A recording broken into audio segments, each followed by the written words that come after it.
সদস্য যারা নেতৃবৃন্দ এবং বিজেপি নেতৃবৃন্দ, আমাদের কালী মন্দিরের সাধারণ সম্পাদক ইঞ্জিনিয়ার কুমার দাস, আমাদের জেলা পরিষদের সাধারণ সম্পাদক লিটন শাহ, আমাদের কালী মন্দিরের কোষাধ্যক্ষ বাবু দিলীপ পাটোয়ারি, আমাদের জেলা পরিষদের সহ কোষাধ্যক্ষ মুকুল রায়, আমাদের আরেকজন নেতা আছেন আমাদের রতন শর্মা, প্রধান সম্পাদক আছেন আমাদের এই অর্জুন শাহ, সদরের সভাপতি যুবৈক্য, সবাইকে আমার শুভেচ্ছা।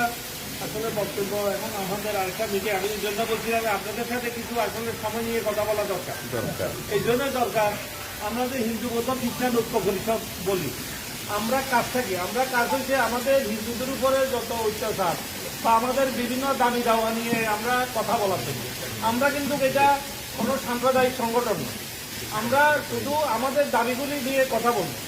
বিগত 15 বছর আমরা 8টা দাবি নিয়ে কিন্তু আপনারা দেখছেন, আমরা মশাল মিছিল করছি, বিক্ষোভ মিছিল করছি, গণ অনশন করছি, কিন্তু আমরা কিন্তু বিগত 15 বছর আওয়ামী লীগের সময় আমরা কিন্তু মাঠে ছিলাম, আমাদেরও দাবি নিয়ে আমরা আন্দোলন করছি, গণ অনশন করছি। আমাদের কেন্দ্রীয় নেতা 48 ঘন্টার পরে গণ অনশন ভাঙাইছে, তাদের আমাদের দাবিগুলি মানবেন বলি বিগত সরকার, কিন্তু 15 বছরে একটা দাবিও বিগত সরকার মানে নাই। 2018 সালে তারা নির্বাচন ইশতেহারের দাবিগুলি দিচ্ছেন, তারা মানে নাই। হ্যাঁ, এরপরে এখন যে আন্দোলন হচ্ছে, ছাত্রদের যে আন্দোলন হচ্ছে, ওই আন্দোলনও আমাদের হিন্দুদের অনেক ছাত্র মারা গেছে। তাইলে এখন বলেন আমরা তো যারা ঐক্য পরিষদ বা আমাদের একটা সম্প্রদায়, আমাদের মূল সংগঠন, আমরা তো যদি আজকে যে আওয়ামী লীগ অত্যাচারের সময় চুপ পানি থাকতাম, তাইলে আমরা বলতে পারতাম যে বেটা আওয়ামী লীগ এখন অত্যাচার করছে, তোরা চুপ পানি ছিলি, আমরা তো চুপ পানি ছিলাম না। তারপরে আমরা ছেলেরা মারা গেল, কিন্তু আমাদের বাড়ি ঘরে কেন হামলা করা হচ্ছে?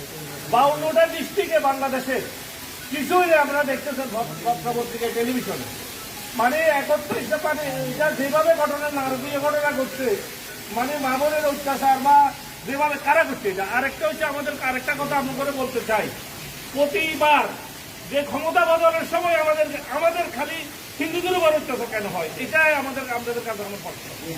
আমরা তো এই দেশে আমরা থাকতে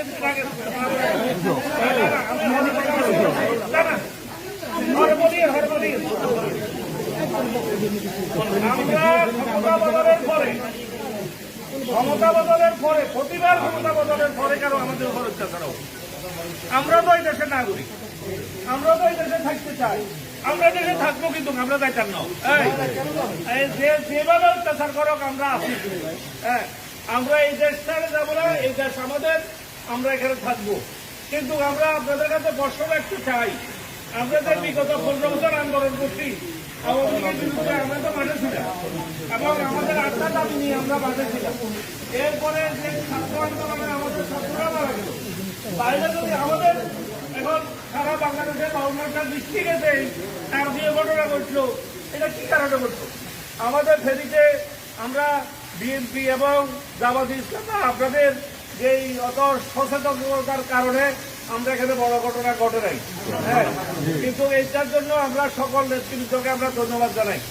আমরা যে বাবরি মসজিদের সময় সারা বাংলাদেশে অনেক কিছু হয়েছে, কিন্তু আমরা ফেরিতে কিছু হয়নি।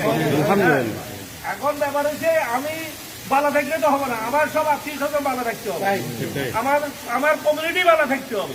কিন্তু সারা দেশে 52টা ডিস্ট্রিক্টে হিন্দুরা এখন তার বর্ডার দিয়ে দাঁড় করি বিশ্ব